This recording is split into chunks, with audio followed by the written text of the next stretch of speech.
स्वागत है आपका इस वीडियो में। तो आज की ट्रेडिंग स्टार्ट करते हैं। जैसा कि आपने थंबनेल देख लिया है कि स्मॉल अमाउंट को हम कैसे ग्रो कर सकते हैं। मैं आज आपको वही बताने वाला हूँ। मेरे अकाउंट में $10 है, यानी मैं आज आपको $10 से ग्रो करके दिखाऊंगा कैसे आपको स्मॉल अमाउंट ग्रो करना है। क्योंकि मोस्ट ऑफ द बिगनर लोगों के पास कैपिटल नहीं होता है, इसीलिए वो इस दिक्कत से जूझ रहे होते हैं। आपको करना क्या है कि सबसे पहले $10 अगर आपके पास है तो आपको जो टेक प्रॉफिट अपना रखना है वो ऑलमोस्ट $3 to $4 होना चाहिए। अगर आपके पास $10 कैपिटल है तो $3 to $4 is enough. Per day की मैं बात कर रहा हूँ। इससे ज़्यादा सोचोगे तो $10 की जगह आप -0 कर दोगे। उससे बढ़िया यही है कि आप धीरे धीरे अमाउंट को ग्रो करो। और स्टॉप लॉस हमें क्या रखना है? स्टॉप लॉस हमारा सिंपल है, 2 ट्रेड्स अगर कंटिन्यू लॉस कर दी तो हम अपना सेशन क्लोज कर देंगे। तो स्टार्ट करते हैं। यूरो जीबीपी का चार्ट है। अभी मार्केट में ट्रेंड क्या चल रहा है? ट्रेंड मार्केट में अपवर्ड डायरेक्शन का है। मार्केट का टारगेट क्या है? हाई के ऊपर हाई लगाना। देखते हैं प्रेजेंट वाली कैंडल कहाँ क्लोज करती है। क्योंकि मार्केट का टारगेट हाई के ऊपर हाई लगाना है, तो जब तक हाई नहीं लगेगा तब तक हम हाई लगाने की कोशिश करेंगे। या तो फिर मार्केट ऊपर से एम पैटर्न बना ले, फिर वो पॉसिबिलिटीज़ है कि फिर एम पैटर्न की बेस पर हम सेलर्स की ट्रेड भी कर सकते हैं। प्रेजेंट वाली कैंडल को अभी इस कलर चेंज लेवल पर बहुत ज़्यादा परेशानी हो रही है और ऊपर से सेलर्स ने क्लोजिंग भी इसकी वहाँ पर ही करवा दी है, यानी प्रेजेंट वाली कैंडल अभी रेड बनेगी। This is the 110% sure trade. पहली ट्रेड मैंने सेलर्स की कर ली है और एंट्री पॉइंट कहाँ पर लग चुका है मेरा? बिल्कुल ही बेस्ट एंट्री पॉइंट है, जहाँ तक ऊपर तक लग गया है। मैं इसमें बिल्कुल श्योर हूँ कि ये वाली कैंडल रेड बनेगी। आज की मेरी पहली ट्रेड है। जैसा कि मैंने बोला है, मेरा जो टारगेट रहेगा वो $3 to $4 का रहेगा, यानी $10 से जैसे ही मेरे $13-14 होते हैं मैं अपना सेशन क्लोज कर दूंगा। अब प्रेजेंट वाली कैंडल को रेड बनना है, वो कन्फर्म है। और अगर ये रेड बनती है तो फिर यहाँ से एम पैटर्न की भी शुरुआत हो जाएगी, यानी फिर हम एम पैटर्न की शुरुआत होकर सेलर्स की ट्रेड करना चाहेंगे, ना कि बायर्स की ट्रेड। क्योंकि ऊपर बायर्स हाई के ऊपर हाई लगाने में फेल हो जाएंगे। देखते हैं। प्रेजेंट वाली कैंडल पर तो कोई रिएक्शन देखने की ज़रूरत नहीं है, क्योंकि हमने नेक्स्ट कैंडल पर तो ट्रेड करनी नहीं है। हम पेशेंस के साथ आराम आराम से श्योर ट्रेड्स ही लेंगे। 3 to 1 सेकेंड बाकी है। पहली ट्रेड मेरी विन हो गई है। अब मैं चार्ट को चेंज करता हूँ ताकि हमें अलग अलग तरीके से अपॉर्चुनिटी मार्केट में मिलती रहे। अभी इस चार्ट में भी डाउन ट्रेंड है और डाउन ट्रेंड के बाद मार्केट में सिर्फ 2 कैंडल्स आई है, यानी प्रेजेंट वाली कैंडल्स प्रीवियस 2 कैंडल्स को रिट्रेसमेंट बनाने की कोशिश कर रही है, यानी हम सेलर्स की ट्रेड मार्केट में कर सकते हैं। तो देखते हैं यहाँ पर क्या होता है। या तो बायर्स अपना मोमेंटम क्रिएट करने में अगर कामयाब हो जाते हैं तो मार्केट का टारगेट अब लोअर हाई लेवल का हो जाएगा। अभी प्रेजेंट वाली कैंडल को प्रीवियस सेलर्स की 50% लेवल से दिक्कत थी, लेकिन अभी बायर्स इजीली उसका ब्रेकआउट कर रहे हैं। 20 सेकेंड बाकी है। क्या वो असलियत में ब्रेकआउट इसका कर पाएंगे या नहीं कर पाएंगे? क्योंकि अभी सेलर्स के पास भी चांस है, वो प्रीवियस 2 कैंडल्स को रिट्रेसमेंट बना सकते हैं, लेकिन सेलर्स की कोई भी अवेलेबिलिटी प्रेजेंट वाली कैंडल में नहीं मिल रही है। अब ऊपर से देखने को मिला है और इसने क्लोजिंग कहाँ करवा दी है और सेलर्स की कैंडल बन चुकी है। तो ये वाली कैंडल अभी रेड बनेगी, क्योंकि प्रीवियस 2 कैंडल्स को सेलर्स ने रिट्रेसमेंट बना लिया है। अब ये वाली कैंडल भले ही डोजी कैंडल है, लेकिन doji is a doji, but candle वो रेड है, तो that means previous 2 candles just a retracement. इसीलिए मैंने सेलर्स की ट्रेड ओपन कर ली है। लेट्स सी इसका क्या रिजल्ट रहता है। कैंडल को तो रेड बनना चाहिए। वैसे तो डोजी के बाद हम ट्रेड नहीं करते हैं, क्योंकि इंडिसीजन ऑफ द मार्केट होती है डोजी। क्योंकि दोनों साइड अगर इसकी विक है तो हमें नहीं पता है मार्केट में बायर्स की स्ट्रांगनेस है या सेलर्स की स्ट्रांगनेस है। बट सिर्फ मैंने प्राइस एक्शन के बेस पर सेलर्स की ट्रेड कर ली है। लेट्स सी 20 सेकेंड बाकी है। लॉस अगर हो भी जाती है कोई बात नहीं, फिर उसके बाद हम श्योरिटी के साथ ट्रेड्स करेंगे। यानी एक ट्रेड लॉस हो गई है, इसके बाद फिर लॉस को एक्सेप्ट नहीं करना होगा, अदरवाइज हमें स्टॉप लॉस भी लग सकता है और सेशन क्लोज करना भी पड़ सकता है। जैसा कि ये वाली कैंडल ऊपर से रिजेक्ट हो गई है और एट द एंड ये ट्रेड भी मेरी विन हो गई है ट्रेड, तो बेस्ट हो चुका है। अब मेरा जो अमाउंट है वो ऑलमोस्ट $12.50 हो गया है।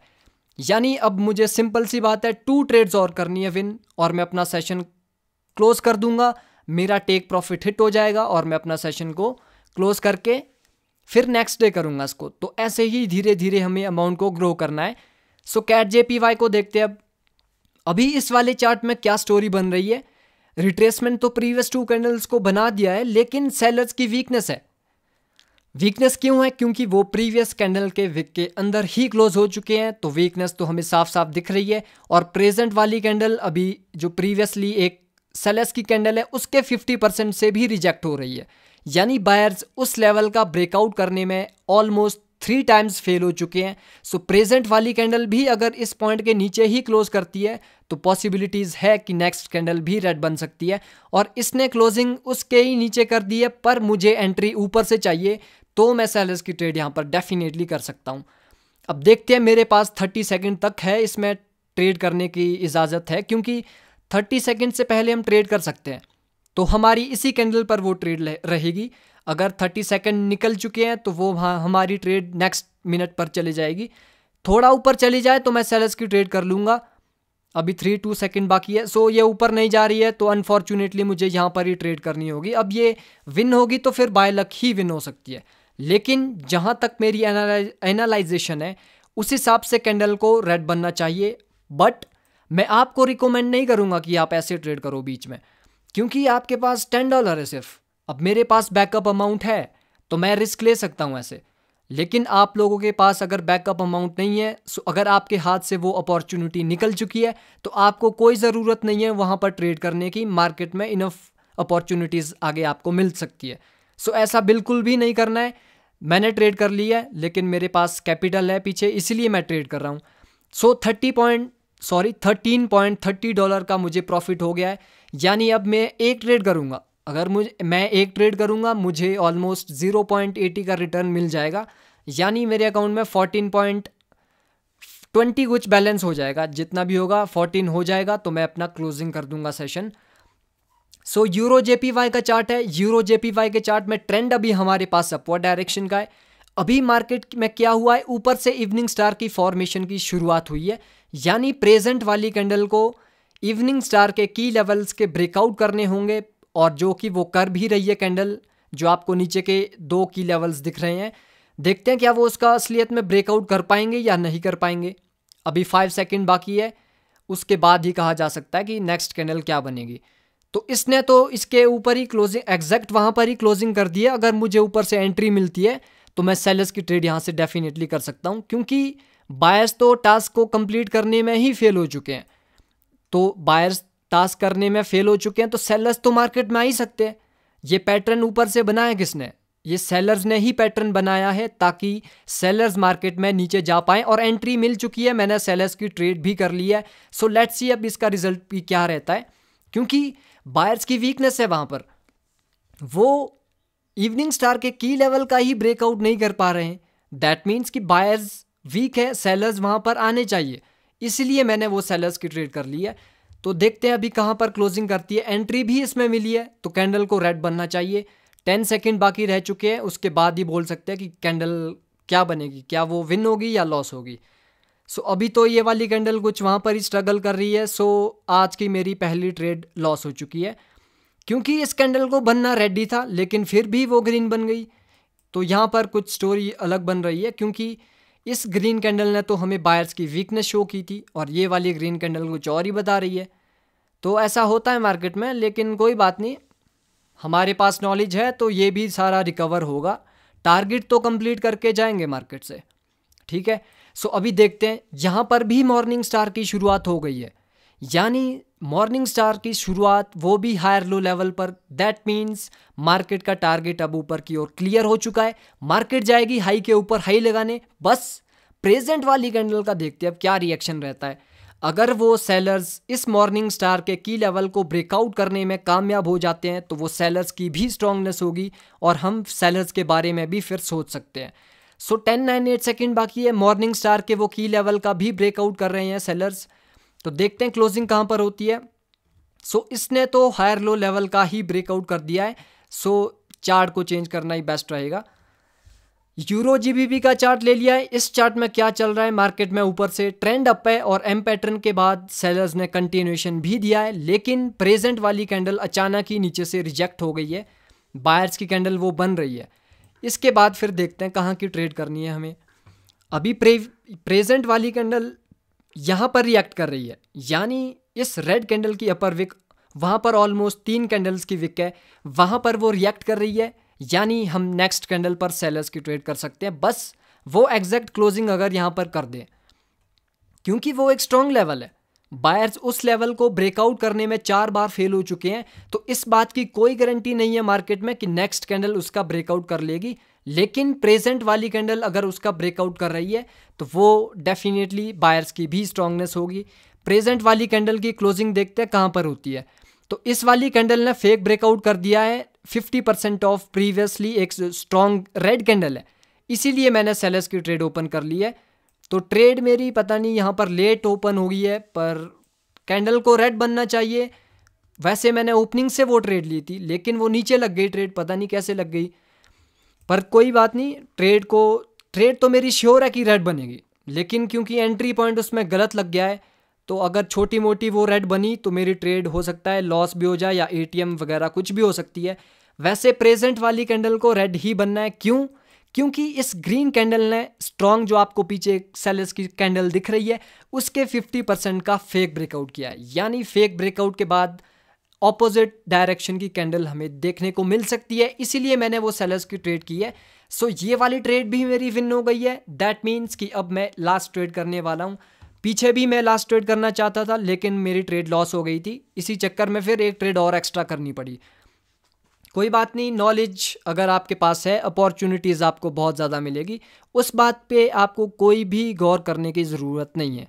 तो प्रेजेंट वाली कैंडल भी अभी रेड बन सकती है, ऐसा इसीलिए क्योंकि वो वापस से उस लेवल के अंदर आ गए हैं, यानी जिस लेवल का बायर्स ने ब्रेकआउट किया था सेलर्स उसके अंदर ही आ चुके हैं, तो सेलर्स यहाँ से फिर से मार्केट में आ सकते हैं। लेकिन प्रेजेंट वाली कैंडल अगर ग्रीन बन जाए, फिर से उसका सेकंड टाइम भी ब्रेकआउट कर लेगी, तो वो बायर्स की डबल कंफर्मेशन के साथ हम बायर्स की ट्रेड कर सकते हैं। तो अभी इसमें स्ट्रॉन्ग रिजेक्शन आई है 493 के राउंड नंबर लेवल से, तो देखते हैं वो कहाँ पर क्लोजिंग करती है कैंडल, उस हिसाब से हम ट्रेड कर सकते हैं। वैसे वो कोई डार्क क्लाउड कवर का पैटर्न नहीं है, वो सिर्फ नॉर्मल पैटर्न है, वो कोई पैटर्न मार्केट में नहीं है, उससे हमें कोई लेना देना नहीं है। अभी कैंडल ऊपर गई, फिर से 495 के राउंड नंबर लेवल पर कुछ ना कुछ प्रॉब्लम है, और उसके नीचे ही क्लोजिंग कर दी है कैंडल ने। सो कैंडल पहले नीचे आए तो मैं बायर्स की ट्रेड फिर 110% के लिए करूँगा। सो ये वाली कैंडल तो पहले ऊपर ही छू गई है किसी पॉइंट को, सो इसकी एक्यूरेसी अब कम हो जाएगी, लेकिन अगर अभी भी ये नीचे आती है कैंडल, तो मैं बायर्स के साथ यहाँ पर डेफिनेटली ट्रेड कर सकता हूँ, चांस मैं ले सकता हूँ बायर्स के साथ। सो थोड़ा नीचे आ जाए डेफिनेटली ट्रेड की जाएगी, 8-7 सेकेंड बाकी है। वैसे ये नीचे नहीं आ रही है, सो इधर आ गई है कैंडल, तो मैं यहाँ से ही ट्रेड ले लेता हूँ, क्योंकि कैंडल को बनना ग्रीन है। बस अगर मैं यहाँ से ट्रेड ले लेता 493 से, तो वो वाली ट्रेड मेरी 120% श्योर ट्रेड होती।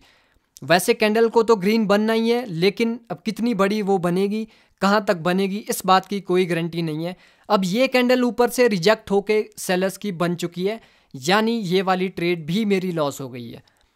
तो यहाँ पर थोड़ा लॉस भी हो रही है, थोड़ा इमोशंस भी हाई हो गए हैं। अब ऐसा होता है कम अमाउंट में।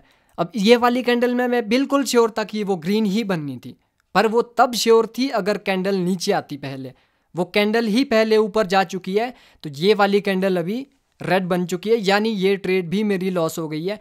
अब मैं यहाँ से लास्ट ट्रेड ही करने वाला हूँ, और लास्ट ट्रेड करके कहानी ख़त्म करते हैं। 2 ट्रेड्स में $2 की मैं ट्रेड करूँगा। अब ये $2 की ट्रेड करूँगा, टारगेट भी मेरा कंप्लीट हो जाएगा, और मेरा जो टेक प्रॉफिट है वो भी कंप्लीट हो जाएगा। तो उसके बाद सेशन ही क्लोज कर देंगे, क्योंकि ऐसा तो फिर चलता ही रहेगा, वीडियो भी लंबी हो जाएगी, उस चीज़ का भी ध्यान रखना है।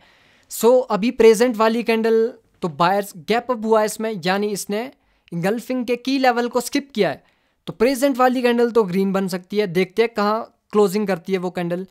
50% की अभी फाइट चल रही है, जो सेलर्स का पीछे 50% है इस स्ट्रॉन्ग रेड कैंडल का, वहाँ से इसको रिजेक्शन आई है। लेट्स सी कि इसकी क्लोजिंग कहाँ पर होती है, उस हिसाब से ट्रेड की जा सकती है नेक्स्ट। तो इसने क्लोजिंग कहाँ कर दी है, इंगल्फिंग के की लेवल पर ही। नीचे से अगर एंट्री मिलती है तो मैं बायर्स की ट्रेड करूँगा। तो एंट्री तो नहीं मिली है, लेकिन बायर्स की ट्रेड कर ली है, क्योंकि ये वाली कैंडल श्योर है कि ये ग्रीन बनेगी, बिकॉज इंगल्फिंग के की लेवल को इसने स्किप किया था, लेकिन बायर्स फिर भी अपनी कैंडल नहीं बना पाए।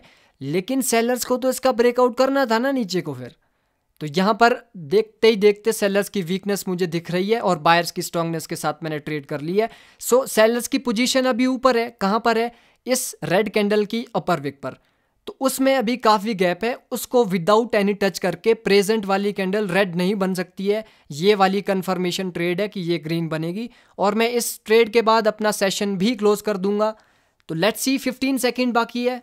15, अगर अभी भी ये ऊपर छू गई जहाँ पर मेरा कर्सर है तो हो सकता है वहाँ से स्ट्रॉन्ग रिजेक्ट होके ये रेड भी बन सकती है, लेकिन अभी वो कैंडल वहाँ पर नहीं गई है और प्रेजेंट वाली ट्रेड मेरी विन हो गई है। सो मैं अपना सेशन अब यहाँ पर ही क्लोज करता हूँ क्योंकि मेरा टेक प्रॉफिट कंप्लीट हो चुका है। मेरा जो टारगेट था वो ऑलमोस्ट $13 to $14 था, तो ऑलमोस्ट $14 हो चुका है, $13.80 है, तो टारगेट कंप्लीट हो गया है। सो मिलते हैं नेक्स्ट वीडियो में। आई होप आपको ये वीडियो पसंद आई होगी। सो ऐसे ही हमें छोटे अमाउंट को धीरे धीरे ग्रो करना है। अगर सोचोगे $10 से $10,000 करने हैं या $100 करने हैं तो फिर आपका वाइप ही अमाउंट होगा। सो मेक श्योर धीरे धीरे अमाउंट को ग्रो करो, डेफिनेटली आपको इम्प्रूवमेंट अपनी ट्रेडिंग में दिखेंगे और अमाउंट भी आपका धीरे धीरे अच्छे से ग्रो होगा। सो मिलते हैं नेक्स्ट वीडियो में, तब तक के लिए टेक केयर, गुड बाय।